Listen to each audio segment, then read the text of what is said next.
Welcome to Life of Hair. My name's James Atkinson, and in this episode, this is really a special request about how I hold my scissors. In this video, we're going to talk a little bit about the way that I hold my scissors for different cutting techniques, different angles, and it's really for me all about reducing the strain on my wrist and having my hands in a position that's comfortable yet perfectly positioned for the precision work or the angle that I'm trying to create. I'm going to show you a little bit of hair cutting. It's not going to be an actual haircut, it's just going to be the different ways that I hold my scissors compared to my finger angle. And I'm going to talk a little bit about repetitive strain injuries, etc, etc. Okay, welcome to the video. So quite a few of you requested in the recent weeks that I do a video about how I hold my scissors.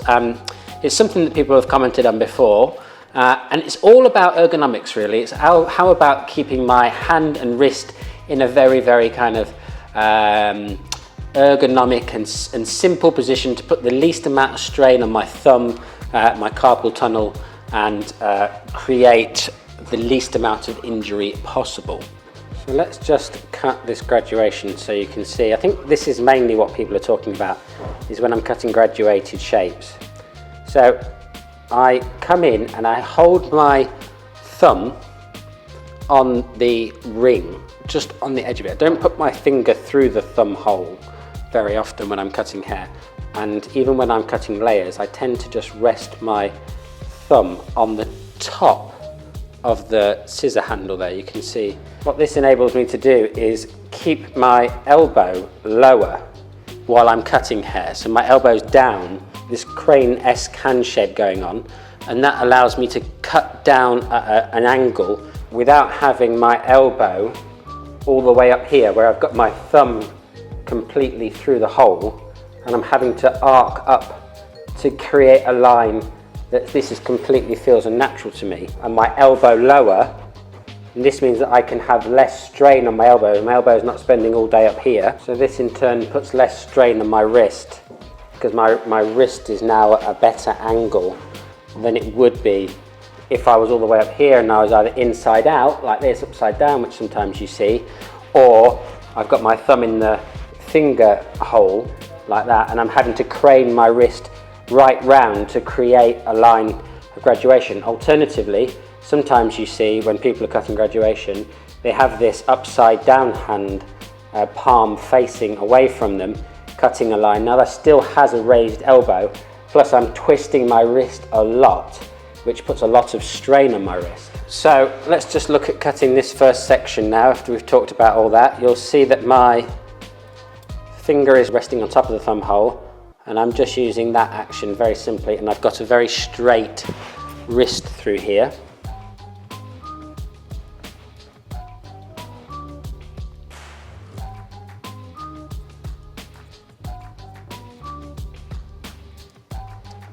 And another thing that I try and avoid doing is cutting too far down my fingers.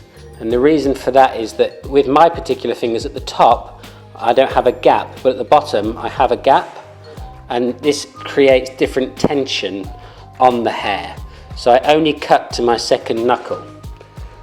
So let's just have a look at this graduation one more time. So I'm going to pull it out horizontally from the head.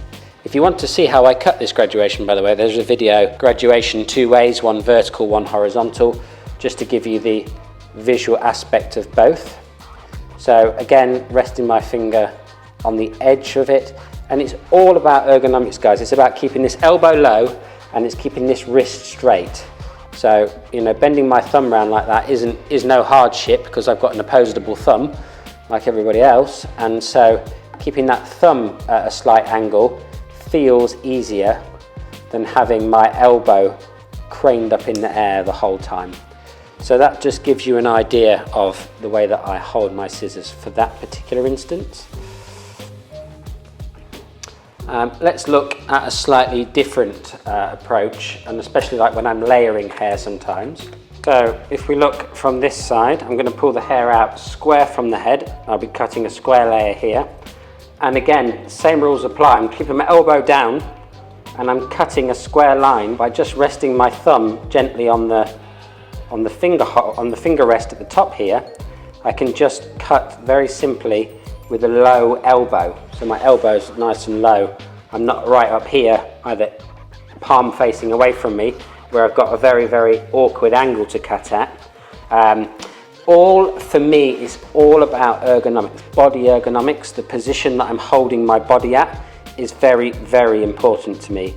So just cutting, you know, with as much kind of emphasis on my wrist and hands as possible. Using really, really sharp scissors is also super important to me. I think it's paramount that you invest in these. I've said that in my scissor reviews before, if you've ever watched any.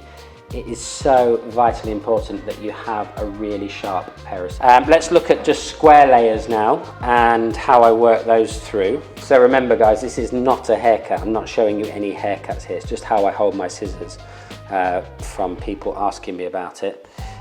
So imagine I was cutting a line that went from short to long. Let's just imagine for the sake of arguing. Okay, and again, the same rules apply. I'm just resting my thumb on the edge of the scissor there, okay, and that's allowing me to keep my elbow down.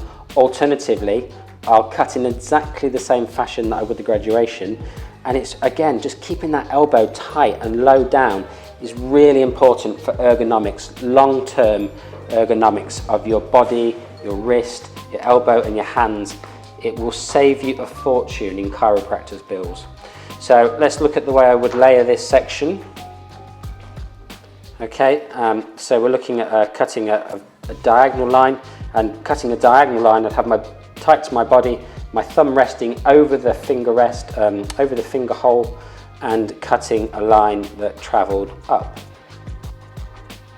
And I'm keeping this elbow really, really low.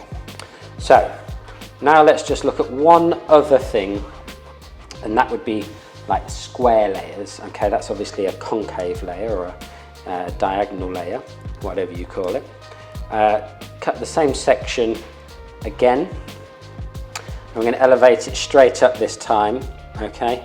And if I was elevating it straight up, and again, I'm not putting my thumb all the way through the hole, I'm just resting it in there, and again, I'm keeping my arm down, and I'm cutting a square line, and I'm keeping that attached almost to my body, so that I'm not having to elevate too much and do all this business, because you know in the long run this puts a lot of strain on your shoulders. You get trapped impingement in between your shoulder blades, trapped nerves, all sorts of problems hairdressers have, and it's all because of where you put your arms all day long, you know, and it really does make a big impact in the long run.